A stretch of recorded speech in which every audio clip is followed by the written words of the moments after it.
The Anti-Defamation League is well known for tracking hate, specifically hate of an anti-Semitic variety. But while many right-wing individuals and groups comprise their website, there's a startling lack of left-wing and Islamist ones. The ADL seems more bent on hate that supports their political agenda. And now this same group is paying students to combat hate on campus. Check it out. The Anti-Defamation League has launched a campaign called Innovate Against Hate at 20 colleges across the United States.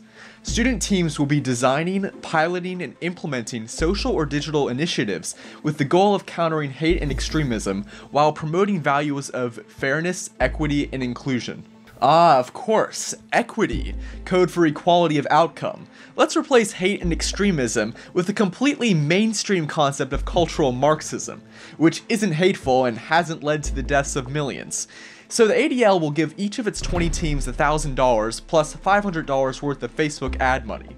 ADL exec George Salem says students are well versed in social media and have credibility with their peers. Tony Scrow, CEO of EdVenture, a company with which ADL is partnering, also mimics this peculiar remark, saying, "Young people say it best when it comes to targeting other youth. They are more credible and believable with their peers."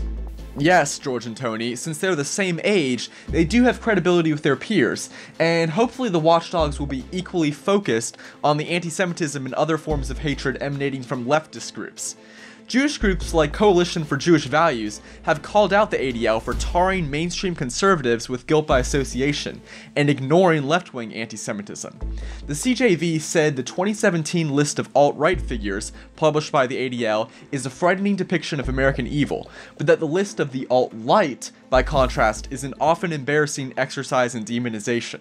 The CJV suggests the ADL catalogs Berkeley professor Hatem Bazian, who founded Students for Justice in Palestine and has called for an American Intifada. Linda Sarsour, an activist who supported a woman who killed Hebrew University students and defends the pretty anti-feminist Saudi Arabia, and Black Lives Matter activist Rachel Gilmer, who, in the group's platform, accuses Israel of genocide. Now, the ADL does some good work cataloging anti-Semitic incidents on campus, and the group monitors the rise in propaganda distributed by white nationalist groups like Identity Europa. Progressives call right-wing identitarian groups reactionary as a slur, without actually seeming to internalize what the word means. Identity Europa preaches racial collectivism as a reaction to the anti-white collectivism of the left. To be clear, all forms of identity-based collectivism are cancer to democracy, but left-wing activists like those at the ADL want to have their cake and eat it too, condemning white nationalist groups while ignoring or embracing groups like Antifa, Black Lives Matter, third-wave feminists, etc. The ADL's campaign against so-called hate isn't just biased and hypocritical, it's also incredibly ironic.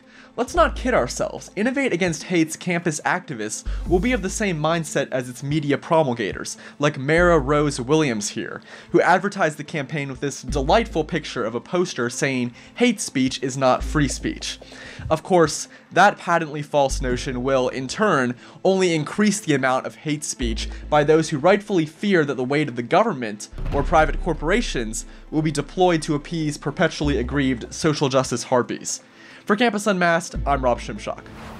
If you like this video and support our mission, please make sure to comment and subscribe. If something happens on your campus and you'd like us to investigate, send us details using the form on campusunmasked.com.